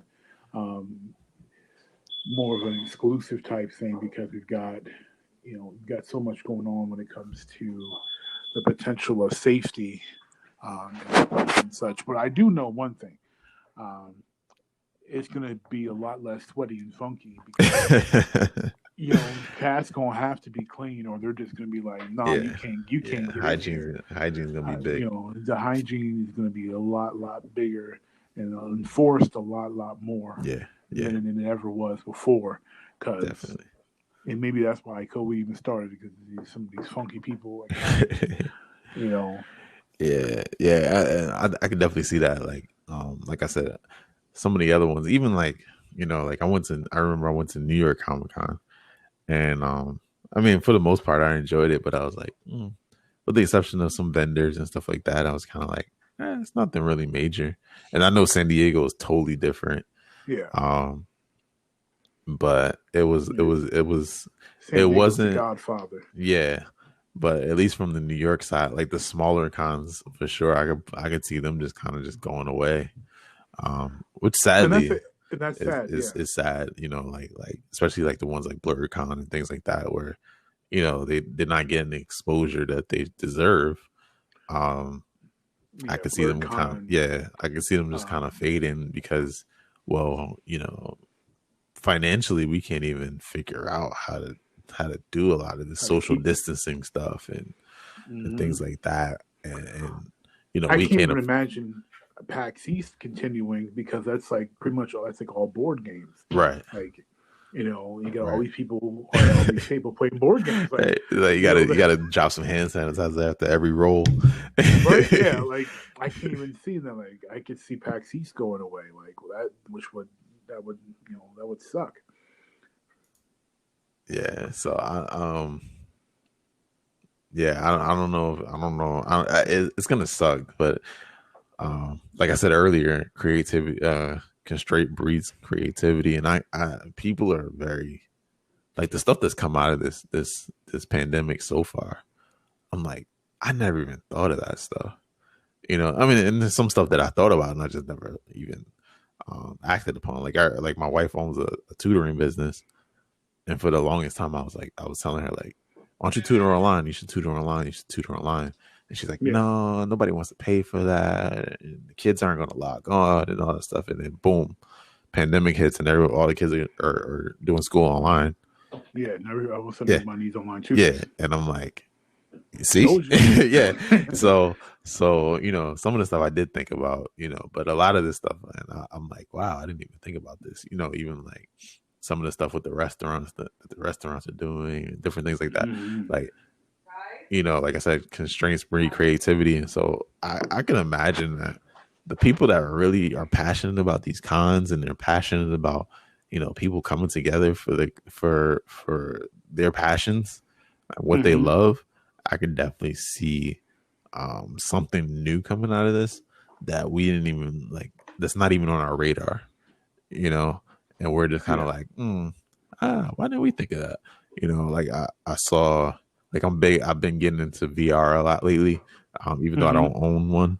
I watch a lot of YouTubers that do VR and stuff like that, and like they were talking about like, yeah, you know, we think from the VR side, like virtual reality cons are going to be a thing, and you know, they already kind of had the platform for it, like, you know, on the Oculus they got the VR chat, and where everybody just kind of hangs out in these virtual chat rooms, and they walk, you know, and just kind of just hanging out and stuff like that. So, I mean, who knows what's going to come out of this, and you know, because once you get that person that's passionate about it, and they're like, no, I'm not letting my con die, because that's my passion, that's what I love. And then also, you know, some of them, this is how I feed my family. They're gonna come up with some creative stuff, you know, and I'm looking forward to it, to be honest. Like I think cons as a whole has probably gotten pretty stale. You know, E03 has kind of gotten old. CES kind of gotten old. Like I don't even keep up with it as much as I used to.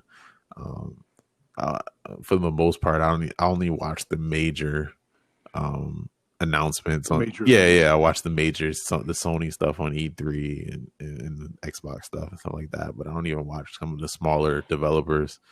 I don't even watch their stuff because I'm just like, I'll wait till the, like, you know, IGN does the different ones in 10 minutes or whatever, in 5 minutes. Yeah, the breakdown. Yeah. And so I was like, I'll wait for the IGN breakdown and just get the highlights. But because like I said, it's kind of gotten stale, it's kind of gotten old, and you just kind of like, because of the accessibility with the internet, it's like I can just go on YouTube and I can get all these trailers, because usually they release the trailers right after the presentation is over. Yeah, so usually my timeline, YouTube timeline, is flooded. It's like boom, you know, God of War trailer, boom, you know, Batman Arkham whatever trailer, boom, like they're all just lined up right there. And I'm like, oh snap, these was announced. Okay, let me go check them out. And like, I didn't need to sit through your hour-long, you know, test render and showing me the polygons and the and this and that and how you develop the world. Because honestly, I mean, it's awesome and it's cool if you're into the game development, but at the end of the day, I just want to play my game. And so I appreciate the hard work that went into it, but honestly, I don't care. You know what I mean? Like, and I'm sure most gamers are like that, unless you're in game development. And I think it's like that with a lot of these things is you know, with like CES and stuff, like a lot of us don't care how you came up with these ideas. We just want to use the products. We just want cool products. And so if how you came up with a flexible TV does not matter to me, it's cool. Then I just want one on my wall. But I really don't care how you developed it and the time and the R&D and all that stuff. That doesn't matter to me. And so I'm not going to sit through your hour-long presentation of it.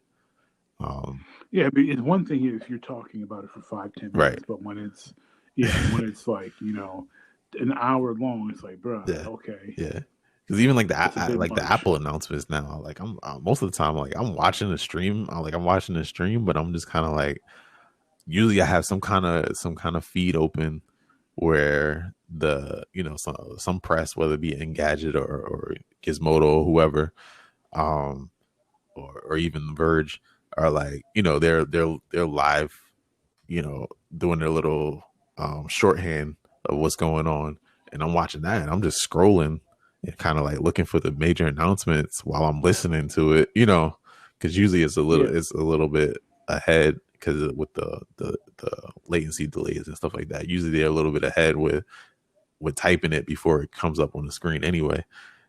And like, I'm not really paying attention to, the, like, you can give me that Apple announcement in 15-20 minutes. You know what I mean? Like, instead of this hour long development and showing me how Face ID works and how you tested it to make it ultimately secure, which we figured out was a bunch of BS because kids were unlocking them phones and stuff like that. But it's like, I think all of that it's just gotten old, and like a lot of people in the instant culture that we're in, a lot of people don't want to sit around and listen to an hour long developers conference. We have this thing, me and my friend, we have this thing because we do video and stuff like that, and like, we're always critiquing ourselves from the perspective of a video or filmmaker or videographer. And we're like, yo, but the lighting was off and this was off and the sound was this and this and that. And one time I sat down and I was like, bro, you realize that like nobody cares about this stuff but us. Like, you know what I mean? Like, people just want to see a good video. Like, they don't care about like the little minute details that we're obsessing over. They really don't care. As long as it sounds good, it looks good, and it looks like it was professionally done, that's all they care about. They don't care about whether you did it in 120p or 244, or 144. They don't really care. they just want a good video with good quality. So I think it's the same thing with like all these cons and stuff like that. It's like, from the people that are in the industry and they're geeking out over it and the technologies and all that stuff, it's like, oh, this is amazing. But for most people, it's just like, yo, just show me the product, tell me how much it is and when it's coming out. That's all I want to know. Yeah. So, I think that'll be an interesting perspective, at least for those type of conferences. And then like the San Diego Comic Cons and things like that, where it's, a lot of the vendors just selling their stuff. I could see some kind of online marketplaces where, it's kind of the same thing. You come here and you can browse some kind of virtual store or whatever, and kind of get the same experience or similar. Like I said, I don't know exactly how to do it because it's not really my passion per se. Yeah. But I could see I could see it getting real creative and just change it. It's already going to change no matter what. Even if they decide to do it, there's going to be changes. There's going to be, there's going to be hand sanitizers everywhere. There's going to be social distancing tape everywhere. There's going to be, whatever, like all the stuff we see now, right? I don't know how long the whole mask thing is going to last, but I can see that. So it'll be different. But most definitely. Well, that is our episode of the original Jeek podcast. Covered a lot. We appreciate you all listening. As always, follow us at Jeek Nation. That's JeekNation. You can follow us on Facebook, on Twitter, and join the Jeek Nation community. Yes, sir. Great community of 200 plus people who love sports, love gaming, love geek culture, love sports culture, and can talk it all both. So for this episode, I'm your boy Rockinmrmagic. He's UniqDNA. And until next time, peace.